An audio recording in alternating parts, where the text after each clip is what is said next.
For the latest top tips, reviews and advice, please subscribe below.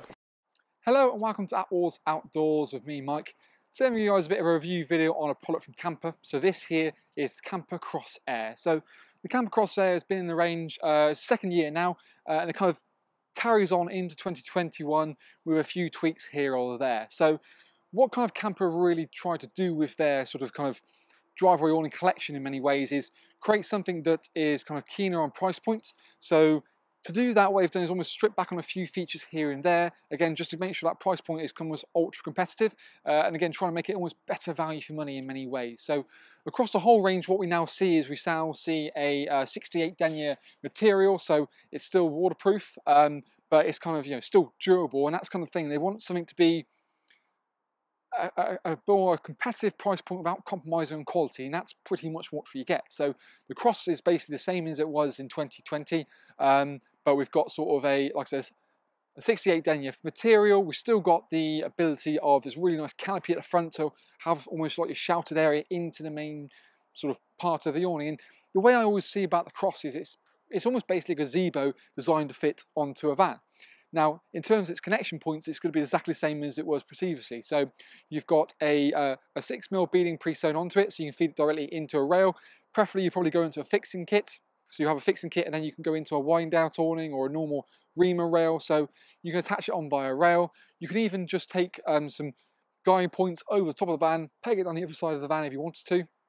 You've also got a sleeve for a pole and clamp kit, so that'll sit in a gutter. So you've got your three main ways of attaching it to the van as it will. One thing you also see as well is the height range is from 180 to 210, so it's designed for these small little vans to look nice and sharp. You've also got a webbing strap still, so you can obviously alter up that height and just get that tunnel second looking nice and taut, so it looks more professional and more, well, bespoke on the market.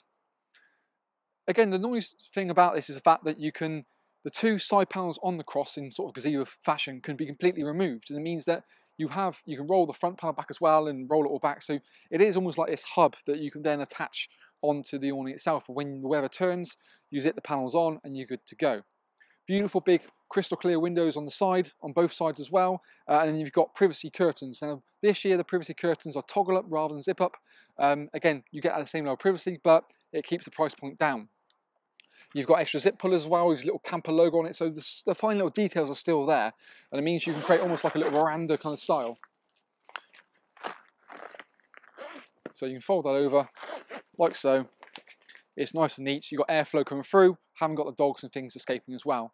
Alternatively, the two side panels can be completely removed, and you can buy additional annex which go on the side, and you'll sleep two people in the annex. So, you know, you could have almost two people, and sleep four people without actually affecting your main living area, which suddenly sort of orientates it to be one of the larger driveway awnings on the market. And then price point wise, you can do that plus those two bits and still be under £1,000. So that's where, like I said, from a price point of view, it looks quite attractive.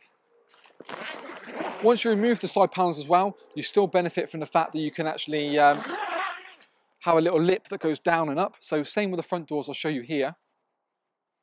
So all the entrances, regardless where you're coming in from the side, in from the front, or in from the van, have a drop down, up and down lip. So you seal it up like so. Alternatively, when you're coming out, that pops down. It means you can put wheelchairs, push chairs, and that sort of stuff directly in there, and not having to sort of take it over a lip. You've got a new addition of actually, there's now a mesh door built onto the front of it, so you've got a full frontal mesh door. The normal door can go back obviously halfway with window panels in front, or alternatively open it all up, like I said, to create that kind of gazebo kind of effect. So obviously you'll remove that pegging point, but then you've got this whole big mesh, so you've got this airflow running throughout into the main body of the awning itself. But if you're in there with a light on at night time, you haven't got all the bugs and the flies joining the party really. Obviously a fiberglass brow canopy just gives that a little bit more sort of rain safeness against it, so you can enter in there without the water coming down and dripping directly into the ground sheet itself. And there's a ventilation point above the top here as well. Overall, nice little model. It's a single point inflation as well. Sorry, multiple point inflation. So you've got each beam is done, you've got this kind of cross scenario, hence the name. So each beam has its own inflation point. So you've got sort of 1 point for that one and then 1 point for the other. And we'll look on the inside in a second and see it, but you can always check out our own sort of pitching and packing video we've got kind of on the Cross Air to sort of show you how quick, simple and easy it really is. You've also got a tunnel section door, so where the door tunnel is here, on the opposite side there's a door to go in here, so it means you can go into the van without having to go through the awning every single time. But we'll sort of loop round towards the end of the video and have a bit of a 360 view of it. But for the time being, let's have a look on the inside and talk through a few more features that the Cross has to offer. So now we're in the Cross Air, you can kind of get more feel for sort of the space you got in here. And like I said, it's got that kind of very much gazebo kind of style front. So that kind of cross section to go over the top just means the interior height here is pretty much unbeatable. I mean, I can stand full on 6'2", arms in the air, and I can't even touch the roof, which, you know, is a really nice thing. It helps to make it sort of feel bigger than it necessarily is, and the sort of the front panels that sort of go up the side again means you can get furniture closer to the edge to mean you maximise your sort of internal space. You have a table in the centre, chairs around the outside, you can still get around one another as and when you need to. Like I said, two side panels can zip out completely. You've also got curtains which sort of toggle up, as you can probably see here. So you can get sort of the ultimate level of privacy when you wanted to. Alternatively, you sort of fold it halfway, chuck it over itself, and that way you get a little bit of light coming through, but also the privacy level you want. And because you've got almost different stages of the tunnel, well, the window curtains, if you will, it means that, you know, you can alter the different amount of light coming through, which again is also a bonus. The fact that, again, annex will fit on one side or the other doesn't really make a difference, so you can chop and change it depending on the weather. So put an annex on towards the back of the van, or if you've got, say, like a continental van and your sliding doors on the other side, then you can do it the other side. So it's very much kind of one model fits all. That vent, which I talked about on the outside, is really nice, so it allows airflow to come in with that sort of canopy, so it keeps it all nice and safe. And then when you come to the back section here, the door scenario sort of rolls from one side to another, and it mirrors kind of the front door, so they both roll back. One slight criticism I would probably say is that if you've got a normal UK van with a sliding door on the passenger side, the doors don't quite marry up. You see how we're on the continental side? If you had a sliding door roll back and then the door would mirror, you know, you'd go straight out into the point. Whereas if you had a normal van, you almost want the door to be opening a little bit of that way to go out that way. But at the end of the day, if you have that door open all the time and you don't really want much of a storage area here, then it's no big drama. You know, you can just take that back,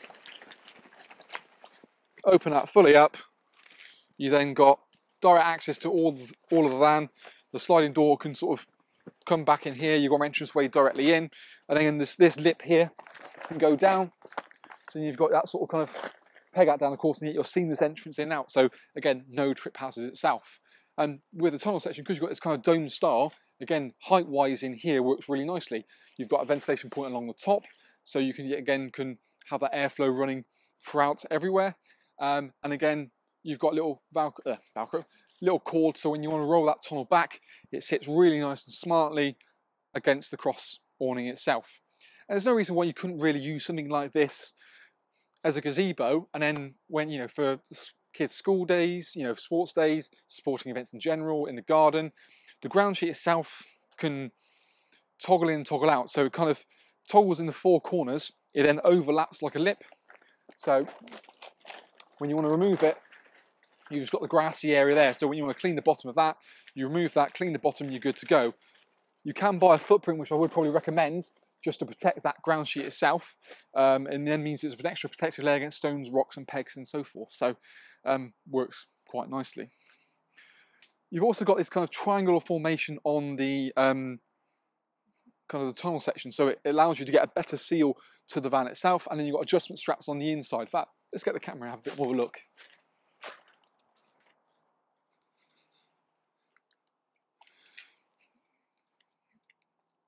So, as you can see, that's the tunnel section there. So you've got a little webbing strap internally just to kind of keep it a bit smarter. But as you can see, it pegs down like so. You can then access that door quite happily.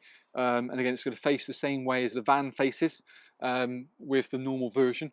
But you've got this kind of triangle point for here. So that will peg out and give you a bit more of a coverage in the corner and just keeps it a bit more smarter, really. As we kind of come out, you can see a bit more of the internal space. In fact, let's turn around that way.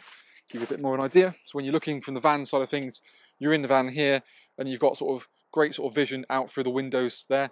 You've got a sort of central hub in many ways, and there is also a a little bit of Velcro on the inside there. So what you can do is actually put in the Kampa Saberlight system. So you can have that hanging points. It means you've got lighting directly down into the awning itself. And you get a remote control with that as well. It runs to 12 volt if you really wanted to. But overall, you can see it's been the real popular model for the 2020 season. I think at the keener price point, it's still very good, you know, value for money, albeit, you know, losing a few features here and there. But for dropping about £100 just for a few features, I think it's quite a competitive model. And the main thing I love about this is the fact that you obviously put annexes on. Sits really smartly, as you can see there. Get that tunnel looking really, really sharp. But then you've got your, like I said, rain-safe door, quite nice and neatly. And again, with the beam system, 2 independent beams that kind of cross over. So you've got this kind of cross scenario here.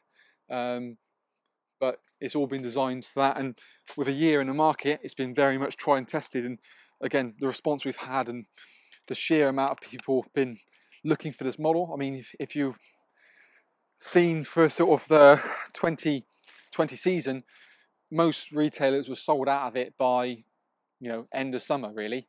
Nothing through the winter, and again, it means that it rolls over for January 2021 with a lot of people looking for it and avidly trying to get it, which is a good sign that it's a good awning. So, but yeah, few improvements in terms of the price point. You know, a few things that it's a little bit of compromise, but arguably, zip-up curtains, are they that important? The extra mesh door is a bonus. Now having a full frontal mesh door, I think I would happily trade that off for that. And then again, price point wise, it's now more competitive because the fabric is slightly, you know, still good fabric and reliable fabric and waterproof. Just it's not the, you know, 150D that we've seen previously. So overall, I quite like it as it did previously. And the fact that you can add annexes on either side, even though you use it for sleeping sections, you can use it for storage. I think it's one of those things that works well. And one thing to mention, actually, if you've got a 2020 model, the 2021 one, even though it's just different fabric and things like that, the annexes still will fit. So don't worry if you can't find an annex for last year's, you can still get an annex for this year's going forward. So that's also a nice thing that Kampa thought about as well. So that works nicely. But yeah, that's kind of a little video review on kind of the Cross Air. If you want more information about pricing, package deals that we do, or fitting, you can always check the link below directly to our website. We've got all the information on pack sizes, dimensions, all the information you need should be there. But you can always email us directly if you're not sure about the fit, or if you have any more questions or queries about the product. It is one we have up in our indoor display showrooms. You can always come have a look at that as well, just because it's that kind of popular. So yeah, that's a little video review on the Kampa Cross Air. Thank you again for watching, and we'll see you again soon.